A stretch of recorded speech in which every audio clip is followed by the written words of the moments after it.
Jadi, apa itu epistemologi? Ada yang tahu? Tidak. Tadi epistemologi itu adalah gimana caranya kita meyakini hal itu ada, padahal kita belum pernah melihat. Contohnya, kita bilang kalau Ka'bah itu ada di Mekah, padahal kita belum pernah melihatnya ke sana. Jadi itulah yang disebut dengan epistemologi. Ada 3 sumber ilmu dalam Islam. Yang pertama, panca indera. Yang kedua, akal yang sehat. Yang ketiga, berita yang benar. Yang pertama itu panca indera. Panca indera itu kita dilahirkan di dunia ini, kita dengan adanya telinga, mata, kita bisa mendengar. Ada mata kita bisa melihat. Itu semuanya dari Allah Subhanahu wa Ta'ala. Lalu Allah berfirman dalam Al-Quran, manusia lahir tidak tahu apa-apa. Lalu Allah berikan pendengaran, penglihatan, dan hati. Quran Surah An-Nahl ayat 78. Yang kedua ada al-aqlus salim, yaitu ada apa? Akal yang sehat. Akal bukan sekedar otak secara fisik, melainkan daya spiritual yang mampu menyimpulkan hal-hal abstrak. Dengan akal, manusia bisa merumuskan hukum logika, seperti sesuatu tidak mungkin ada dalam waktu yang bersamaan. Akal tidak bisa menentukan sendiri bagaimana caranya kita sholat 3 rakaat, atau bagaimana bentuk konsep kehidupan setelah kematian. Maka akal membutuhkan apa? Membutuhkan pemandu yang tertinggi. Pemandu yang tertinggi adalah apa? Adalah wahyu.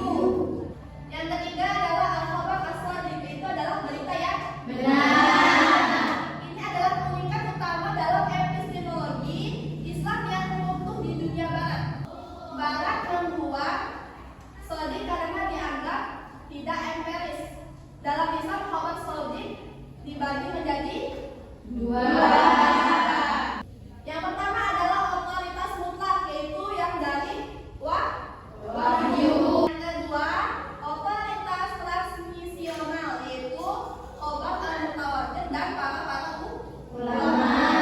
Mutawatir dan ulama adalah berita yang dibawa oleh sekelompok orang karena bersumber dari Allah Subhanahu wa Ta'ala dan mustahil untuk berbohong. Prinsip dasar berikutnya dalam epistemologi Islam adalah hierarki ilmu dan hierarki kebenaran. Yang pertama, pembelajaran ilmu dalam suatu kewajiban. Contohnya itu apa? Yang wajib itu adalah fardu ain. Fardu ain itu adalah yang diketahui oleh umat muslim demi iman dan ibadah, yaitu contohnya apa? Tauhid, dan ibadah dan dasar. Epistemologi bersandar kuat pada khabar yang shadiq. Shadiq itu adalah kebenaran. Kedua, ilmu fardhu kifayah, ilmu yang wajib ada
memiliki apa? Pancasila.